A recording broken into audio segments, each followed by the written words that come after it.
एक बात मैं बोलूंगा, सास माँ की मृत्यु हो जाए, उसके कान में कुंडल है और नाक में नथुनी है, क्या करोगे उसका? आपको जानकारी है कि नहीं है?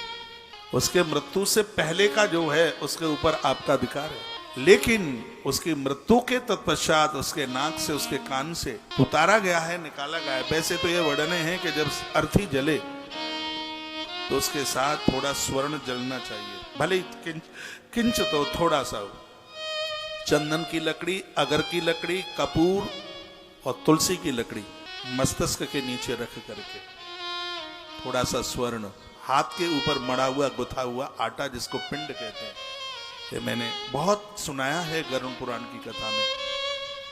लेकिन नाक चीर देते हैं, फाड़ देते हैं, कुंडल निकालने में कान फाड़ देंगे। यह उस माँ की बेटी के लिए है जो आपकी ननद लगती है।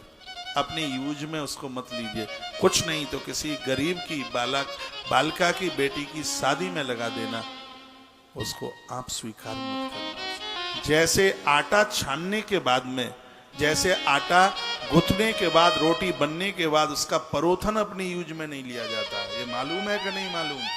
जो आप रोटी बनाते हैं तो उसमें परोथन रखा जाता है। रोटी पूरी बन जाती है तो आप क्या करते हैं उस परोथन का?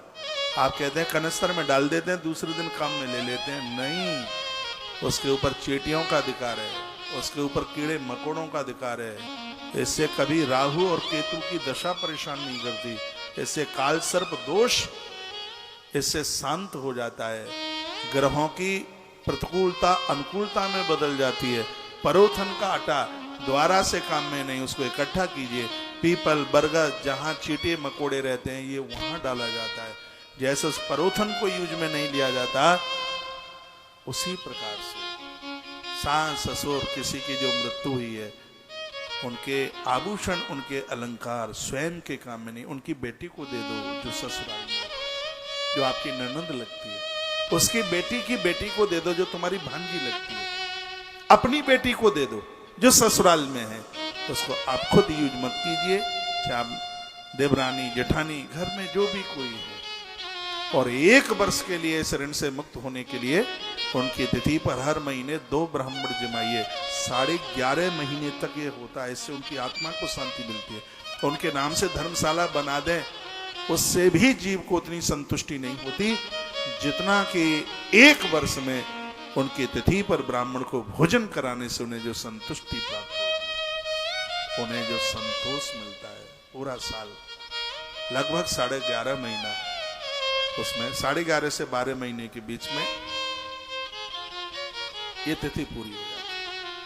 आप कहीं भी रहें, परमात्मा से यह प्रार्थना कीजिए, हे भगवान, माता पिता के अंतिम क्षणों में मैं उनके पास हूं, उनकी अर्थी में अंतिम संस्कार करने का सौभाग्य मौका मिले।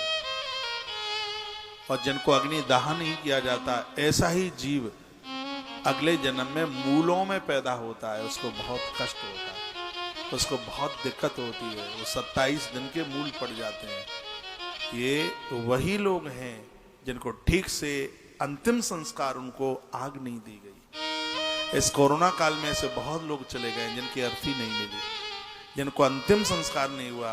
मैं 2.5 साल से बोलता हुआ आ रहा हूं, उसके लिए विधान ये है कि एक डाव का पुतला बनाया जाए, फिर उसका अंतिम संस्कार किया जाए।